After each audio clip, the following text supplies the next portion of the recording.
તો સુરતમાં ફરી એકવાર પકડાઈ છે દારૂની મહેફિલ। ડુમસ સ્થિત બેલિઝા સોસાયટીમાં ચાલતી હતી દારૂની મહેફિલ। લક્ઝુરિયસ ફ્લેટમાં દારૂ પાર્ટી ચાલતી હતી, ત્યાં પોલીસે દરોડા પાડ્યા।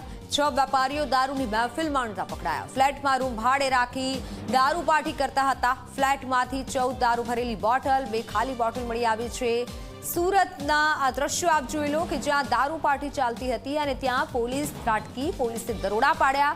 6 વેપારી સહિત દારૂની મહેફિલ જે ચાલતી હતી, ફ્લેટમાં રૂમ ભાડે રાખી દારૂ પાર્ટી કરતા હતા, પણ પોલીસે કાર્યવાહી કરી 6 વેપારી ઝડપાઈ ચૂક્યા છે। એક્સક્લુસિવ દ્રશ્યો પણ અમારી સામે અમે આપને બતાવી રહ્યા છીએ। જે દ્રશ્યો સામે આવ્યા છે કે જ્યાં દારૂની મહેફિલ ચાલતી હતી, બોટલ પકડાઈ છે। બેલિઝા સોસાયટીમાં આ રીતે દારૂની મહેફિલ ચાલતી હતી। લક્ઝુરિયસ ફ્લેટમાં દારૂ પાર્ટી થતા પોલીસને જાણ થતાં જ પોલીસે દરોડા પાડ્યા અને વેપારીઓ જે દારૂ પાર્ટી કરતા હતા તેને ઝડપી લીધા છે।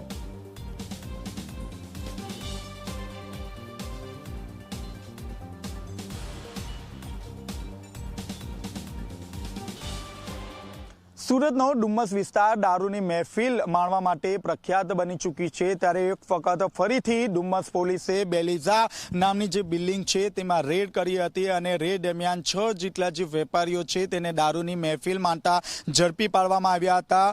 મોડી રાતે ડુમસ પોલીસને બાતમી મળી હતી કે બેલિઝા નામનું જે બિલ્ડિંગ છે તેમાં રૂમ ભાડે રાખીને કેટલાક જે વ્યક્તિઓ છે તે અહીં દારૂની મહેફિલ માણી રહ્યા છે। જે બાતમીના આધારે ડુમસ પોલીસે બેલિઝાના જે રૂમ છે તે રૂમમાં રેડ કરી હતી। રેડ દરમિયાન 6 જેટલા જે વેપારીઓ છે તેમને દારૂની મહેફિલ માનતા રંગે હાથે ઝડપી પાડવામાં આવ્યા હતા। મહત્વની વાત છે કે જ્યારે દારૂની મહેફિલ ચાલી રહી હતી ત્યારે પોલીસે 14 જેટલી આખી દારૂની બોટલ અને 2 ખાલી દારૂની બોટલ કબજે કરવામાં આવી હતી। આ તમામે તમામ જે વેપારીઓ છે તે સુરતના નામચીન વેપારીઓ હોવાનું સામે આવ્યું છે।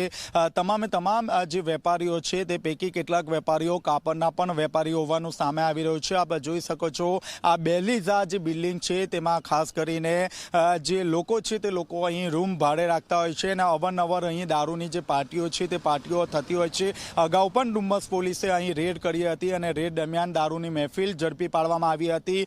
મહત્વની વાત છે કે 14મી ઓગસ્ટે રાત્રિ દરમિયાન ડુમસ પોલીસે બાપુની વાડીમાં પણ રેડ કરી હતી, જ્યાંથી 22 જેટલા જે નબીરાઓ છે તેમની ધરપકડ કરવામાં આવી હતી અને ત્યાંથી પણ જે દારૂની જે બોટલો છે તે કબજે કરવામાં આવી હતી। ત્યારે 2 દિવસ બાદ ફરીથી ડુમસ પોલીસે જે બેલિઝા છે તે બેલિઝામાં રેડ કરી છે અને રેડ દરમિયાન 6 જેટલા જે વેપારીઓ છે તેમને ધરપકડ કરવામાં આવી છે। આ તમામે તમામ જે વેપારીઓ છે તેને મેડિકલ માટે સુરત નવી સિવિલ હોસ્પિટલ ખાતે પણ લઈ જવામાં આવ્યા હતા, જ્યાં તેમનું મેડિકલ પરીક્ષણ કરીને તેમને ફરીથી ડુમસ પોલીસ સ્ટેશન ખાતે લઈ જવામાં આવ્યા છે। હજુ સુધી પોલીસે જે ઓફિશિયલ રીતે જે નામ છે તે નામની જાહેરાત નથી કરી, પરંતુ આ તમામે તમામ જે વેપારી છે તે કાપડના વેપારી હોવાનું સામે આવી રહ્યું છે। હાલ તો આ તમામે તમામ માલેતુજાર વેપારી હોવાનું સામે આવ્યું છે। પોલીસે આ તમામ વિરુદ્ધ ગુનો નોંધી વધુ તપાસ હાથ ધરી છે। મહત્વની વાત છે કે આ દારૂની જે બોટલો છે તે ક્યાંથી આવી, કોની પાસે લાવવામાં આવી હતી તે અંગે પણ પોલીસે તપાસ હાથ ધરી છે। કેમેરામેન વિજય બેસાણે સાથે ચેતન પટેલ, ઝી મીડિયા, સુરત।